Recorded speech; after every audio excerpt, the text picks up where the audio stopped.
राहु का अपने खुद के नक्षत्र शतभिषा से मंगल के नक्षत्र घनिष्ठा में 2 अगस्त 2026 से 10 अप्रैल 2027 तक के लिए यानी कि पूरे 8 महीने 8 दिनों का गोचर वृश्चिक राशि वालों के लिए एक बड़ा उलटफेर लेके आया है दोस्त। और ये घटनाक्रम आपको याद रखना चाहिए, आपके चतुर्थ भाव में घट रही है। इसकी बहुत विस्तार से व्याख्या करेंगे, कारण कि नक्षत्र मंगल के हैं और आपकी राशि वृश्चिक राशि भी मंगल की राशि है।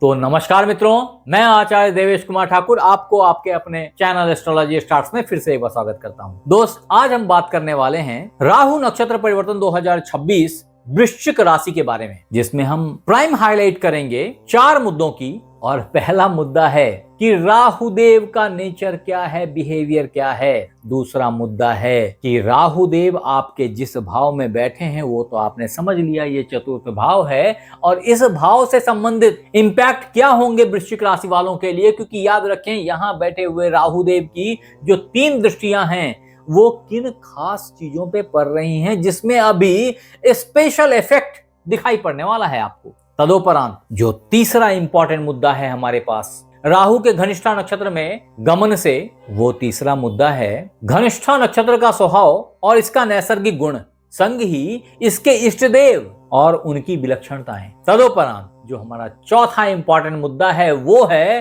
कि हर नक्षत्र के 4 चरण होते हैं, तो घनिष्ठा नक्षत्र के कौन कौन से चरण से राहुदेव कब कब गोचर करेंगे और उसका क्या प्रतिफल स्कॉर्पियो जॉडियक साइन वालों के लाइफ पे दिखने वाला है इन 8 महीने 8 दिनों के अंदर। तदोपरांत जो 5वां और आखिरी इंपॉर्टेंट मुद्दा है वो ये है कि अगर आप इन सारे राहु के ट्रांजिट से परेशानी झेल रहे थे या झेलेंगे आने वाले टाइम में, तो उसके उपाय क्या हैं। अतः बने रहिए हमारे साथ में, आखिरी तक देखिए इस वीडियो को। और फिर कह रहा हूं कि अगर दोस्त आपने इस चैनल को लाइक और सब्सक्राइब नहीं किया है तो कर लीजिए, और बेल बटन को दबाना बिल्कुल ना भूलिए, ताकि मेरी हर नई वीडियो इंस्टेंटली आप तक पहुंच जाए। और अगर ये वीडियो आप फेसबुक पे देख रहे हैं तो फॉलो कर लें। आगे बढ़ते हैं मित्र। तो सबसे पहले सर्वप्रथम अगर ये बात की जाए कि राहु का घनिष्ठा नक्षत्र में गोचर अंगारक योग क्रिएट कर रहा है, तो इससे पहले ये समझ लीजिए कि राहु का स्वभाव क्या है। फंडामेंटली अगर ध्यान दें तो राहु का स्वभाव इसके शक्ल सूरत पे डिपेंड करता है। और शक्ल सूरत क्या है? सिंपल एक है कि राहु देव का सिर्फ सर है, धर है नहीं। भगवान विष्णु ने इसे काट दिया था अपने सुदर्शन चक्र से अमृत पीने के उपरांत। परिणाम ये हुआ कि सर और धर स्वर भानु नामक राक्षस के कट जाने से राहु और केतु पैदा हो गए, चूंकि अमृत पी चुके थे, जिंदे रह गए। ये तो पौराणिक मान्यता की बात हुई। वास्तविकता ये है कि पृथ्वी के ये कटान बिंदु बहुत ही वाइब्रेंट इसलिए हैं कि इन नॉर्थ पोल से साउथ पोल की तरफ इलेक्ट्रोमैग्नेटिक वेव्स का मूवमेंट होता है, जो आपके ऊपर वृश्चिक राशि वालों स्पेशल इफेक्ट रखेगा, खास करके तब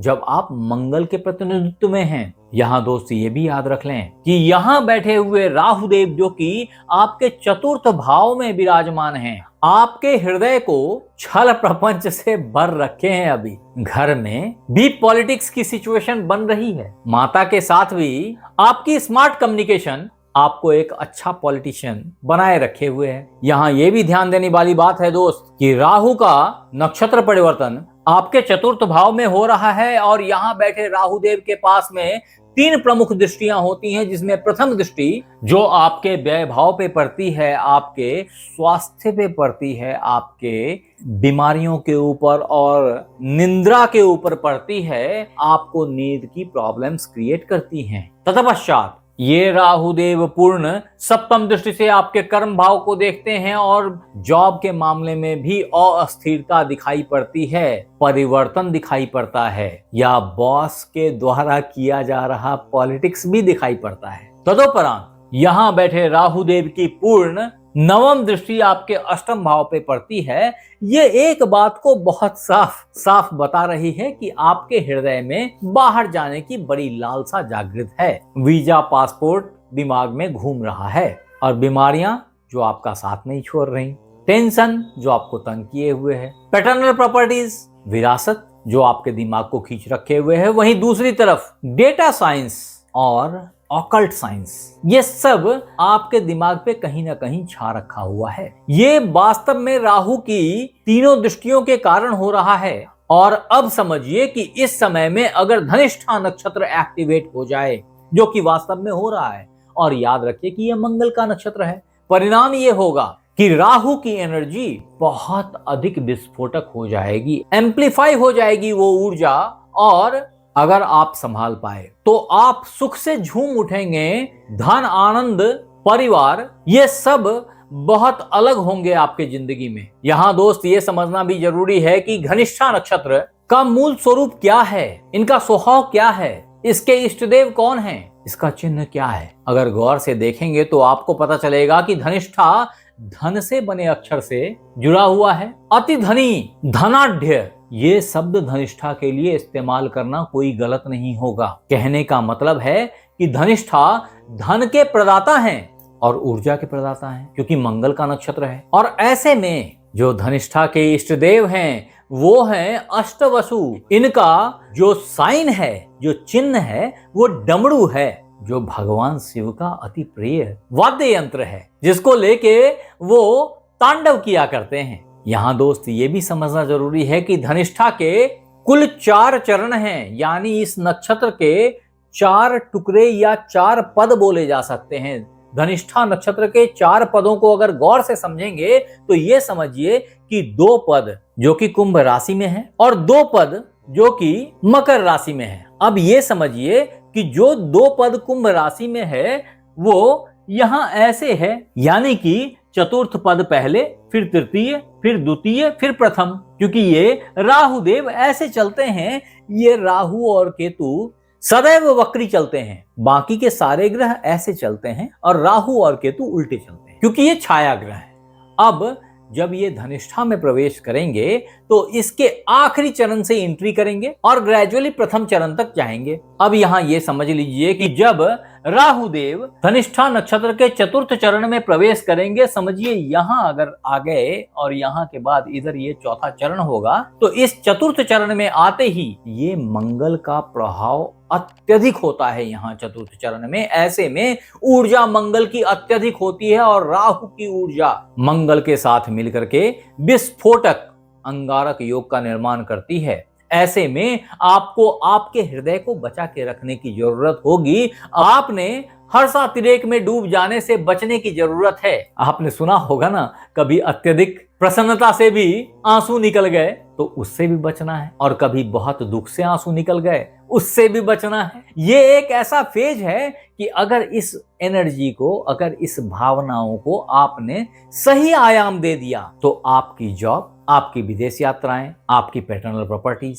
सब कुछ जो चाह रहे हैं आप, उन सारी चीजों की प्राप्ति बहुत अच्छे तरीके से हो जाएगी। जो प्रॉपर्टीज आपके दिमाग में बैठी हुई है, जो बड़ी गाड़ी लेने का ख्याल मन में घूम रहा है, वो सब प्राप्त हो जाएगा वृश्चिक राशि वालों। एट द सेम टाइम जब राहु देव धनिष्ठा नक्षत्र के तृतीय चरण में पदार्पण कर जाएंगे, यानी बिल्कुल बॉर्डर पे आ जाएंगे कुंभ राशि के, तो ऐसी हालत में इस चरण के जो इन्फ्लुएंसर हैं वो हैं शुक्रदेव। और ये वो वक्त होगा जब आप परिवार में आनंद के लिए लग्जरी का इस्तेमाल करेंगे, अच्छी यात्राओं के पीछे काफी पैसा खर्च करेंगे और उपभोग पे बहुत व्यय होगा। यहाँ आपके संग महिला मित्रों का साथ मिलेगा, ये भी बहुत ही क्लियर है। ये वो टाइम होगा जब आपको सैया सुख की प्राप्ति भी होएगी, ये भी बहुत साफ है, और बेचैनी से राहत मिलेगी। याद रखें, ये वक्त होगा 4 अक्टूबर से 6 दिसंबर के बीच का। तदोपरांत 6 दिसंबर से 8 फरवरी के लिए राहु देव धनिष्ठा नक्षत्र पद द्वितीय में पदार्पण कर जाएंगे, और ये टाइम फ्रेम बुध देव से इन्फ्लुएंस्ड होगा। ऐसी हालत में आप अच्छे इंटरव्यूज, अच्छी लर्निंग, इन सब के तरफ मुड़ जाएंगे। छोटी छोटी यात्राएं आपके ज्ञान को, आपके स्किल को इनहैंस करेंगी। पॉलिटिक्स भी दिखाई पड़ेगा। ये वो वक्त होगा जब अगर आपने शादी का वादा कर रखा था तो आप इस शादी के बंधन में बंध सकेंगे। तदपश्चात अच्छे जॉब की प्राप्ति भी लगभग अवश्यंभावी होगी। अगर आप अप्राइजल का इंतजार कर रहे थे तो ये भी एक बहुत अच्छा वक्त होगा अप्राइजल की प्राप्ति के लिए। स्कॉर्पियो ज़ोडिएक साइन वालों, अब मित्र 8 फरवरी से 10 अप्रैल का वक्त आ जाएगा। ये धनिष्ठा नक्षत्र पद प्रथम का टाइम फ्रेम है और इस फेज के लॉर्ड वास्तव में सूर्यदेव होंगे जब राहुदेव और इधर आ जाएंगे, थोड़ा और इधर सरक जाएंगे। परिणाम ये होगी कि मकर राशि में राहुदेव जब घनिष्ठा नक्षत्र से गमन कर रहे होंगे तो आपकी लर्निंग बेहतरी को प्राप्त होगी, आपको सही सच्चे अथॉरिटीज से कनेक्शन एस्टैब्लिश करने में आसानी होगी। और अगर आप गवर्नमेंट अथॉरिटीज और टेंडर्स का इंतजार कर रहे थे तो ये एक अच्छा टाइम है जब आप इस टेंडर को जीत जाएंगे और विनर बन के निकलेंगे कंपटीशन मार्केट में। ये जरूर याद रखें कि इस वक्त में अगर आप विष्णु मंदिर का लक्ष्मी नारायण का दर्शन करते हैं तो ये वक्त आपके लिए हर इच्छाओं की पूर्ति का बहुत अच्छा वक्त होगा। आपकी विश फुलफिलमेंट क्षमता बहुत बढ़ जाएगी, जो सोच लिया उसको प्राप्त कर पाएंगे। ये एक ऐसा टाइम होएगा आपके लिए वृश्चिक राशि वालों या वृश्चिक लग्न वालों, जो भी मानिए आप अपने आप को, क्योंकि अल्टीमेटली मैं बात स्कॉर्पियो ज़ोडिएक साइन की करता हूं। अब मित्र अगर फिर भी राहु ट्रांजिट इन 2026 आपको कोई हृदय संबंधी, कोई छोटे भाई बहनों के संग अथवा जॉब में या तेज ड्राइविंग से अथवा गाड़ी से कोई प्रॉब्लम आ जाए, घर से कोई प्रॉब्लम आ जाए, तो एक बात को याद रखेंगे, जो आपके लिए रामबाण उपाय होगा वो होगा भगवान शिव को दुग्धार्पण करके डमरू सुनाना। ये आप किसी भी सोमवार से शुरू करके पूरे 8 महीने 8 दिन तक कर सकते हैं। अगर ऐसा करेंगे तो आप बहुत सारे कष्ट से बाहर निकल जाएंगे। आपके लिए जो दूसरा रामबाण उपाय है वो है एक अच्छा मूंगा आपने आपके रिंग फिंगर में किसी भी मंगलवार को धारण करना। अगर आप ऐसा करेंगे तब भी आप बहुत सारे प्रॉब्लम से बच के निकल जाएंगे। फिर भी मेरी बात को हमेशा की तरह याद रखेंगे कि मैं कभी भी बिना जन्म पत्रिका देखे रत्न पहनने की सलाह नहीं देता। आप हमें जरूर बताएं कि ये वीडियो आपको कैसा लगा, और अगर अच्छा लगा तो इसे लाइक करें, सब्सक्राइब करें, शेयर करें, बेल बटन को दबाना बिल्कुल ना भूलें। और अगर ये वीडियो आप फेसबुक पे देख रहे हैं तो फॉलो कर लें। आप हमारे साथ बने रहे, इसके लिए बहुत बहुत धन्यवाद। आपसे फिर मिलते हैं अगले एपिसोड में, तब तक अपना ख्याल रखें। राधे राधे।